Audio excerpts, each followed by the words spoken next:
বিশ্বৰ প্ৰান্তে প্ৰান্তে হলকনি তোলা বোম্বাৰাইত অৱশেষত শুকুৰবাৰে আহিব অসমৰ ছবিগৃহলৈ বিভিন্ন সংবাদ মাধ্যমত বোম্বাৰাইডৰ জয়যাত্ৰাৰ কাহিনীয়ে ইতিমধ্যে আশাবাদী কৰি তুলিছে ৰাজ্যবাসী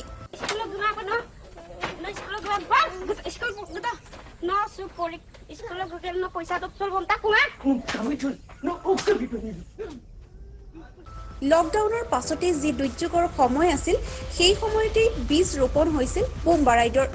প্ৰযোজনা কৰিবলৈ আগবাঢ়ি আহিছিল লুইত কুমাৰ বৰ্মন বিনোদ লাল দাস আৰু কৌশিক হাজৰিকাৰ দৰে সংস্কৃতিবান ব্যক্তি এটা ভিতৰুৱা অঞ্চল নাম বকুলি চাপৰি দেৰগাঁৱৰ মূল নগৰৰ পৰা প্ৰায় 20 কিলোমিটাৰ ভিতৰুৱা এটা নদী কাষৰীয়া অঞ্চল অচিনাকি এই প্ৰত্যন্ত অঞ্চলত কৰোনাসৃষ্ট পৰিৱেশৰ মাজতে 2020 চনত উপস্থিত হৈছিল হি ৰাজ্যৰ প্ৰতিভাৱান চলচ্চিত্ৰ পৰিচালক বিশ্বজিৎ বৰা উদ্দেশ্য আছিল এখন মিচিং চলচ্চিত্ৰ নিৰ্মাণ কৰা মিচিং অধ্যুষিত এই অঞ্চলটোৰ হুজা মানুহখিনিয়ে বুজাই নাছিল আচলতে কি হ'বলৈ গৈ আছে বকুলি চাপৰিত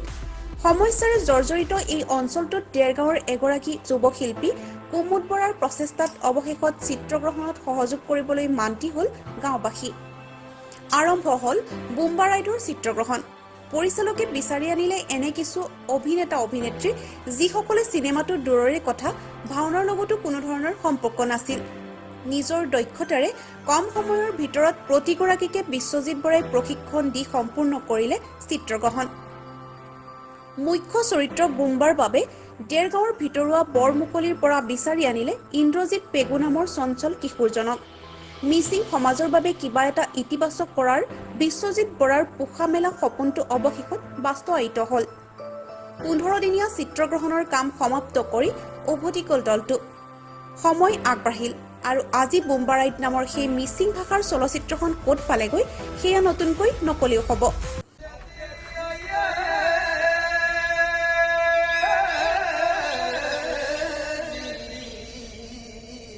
Bumbana posoyo.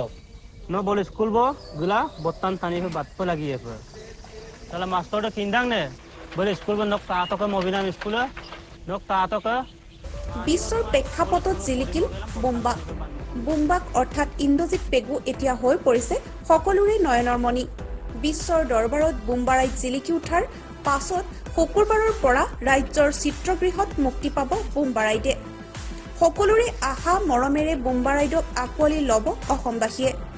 অসমৰ ছবি জগতত বোম্বাৰাইডে সূচনা কৰিব এক নতুন দিগন্তৰ মোৰ প্ৰডিউচ কৰা ফিল্ম বুলি কোৱা নাই কিন্তু এখন অসমৰ ফিল্ম হিষ্ট্ৰীত এখন মানে ক্লাছিক চিনেমা হিচাপে থাকি যাব অসমবাসীয়ে ফিল্মখন গ্ৰহণ কৰিব বুলি কিমান আশাবাদী মই 100% আশাবাদী কি আহ্বান জনাব সকলোৱে এবাৰ চিনেমাখন চাওক চালে গম পাব যে আমি মিছা আশ্বাস দিয়া নাই ব্যতিক্ৰম বুলি নকওঁ কিন্তু এই পুৰা জিয়া বাস্তৱত চিনেমাখন বনোৱা হৈছে আৰু সাধাৰণতে মানুহে কি ভাবে ফেষ্টিভেল গ'লে বিৰাট কামৰ চিনেমা বুলি ভাবে কিন্তু এইখন মানে চিৰিয়াছ টপিক এটাত সাংঘাতিক কমেডি দেখুওৱা হৈছে তো ৰাইজে গোটেইখিনি চিনেমা চাব হাঁহিব ফূৰ্তি পাব মুঠতে আৰু এতিয়া আমি ছবিখন অসমীয়া ৰাইজলৈ আমি মুকলি কৰি দিছোঁ অহা 16 ছেপ্টেম্বৰ আশা ৰাখিছোঁ অসমীয়া ৰাইজে মৰম কৰিব এই বৰমুকলিৰ পৰা আৰম্ভ হোৱা এই ছবিখনে অসমীয়া ৰাইজে খুব ভাল পাব মৰম পাব আৰু যেনেধৰণে বাহিৰত পাই আহিছে মই আশা ৰাখিছোঁ ইয়াতো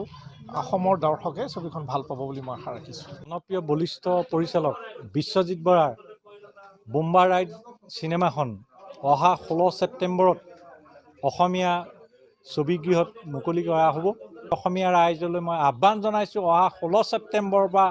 বোম্বাৰাইড ছবিখন আহি আপোনালোকে ছবিগৃহত উপভোগ কৰক আপোনালোকৰ আশীৰ্বাদ কামনা news desk report AWN media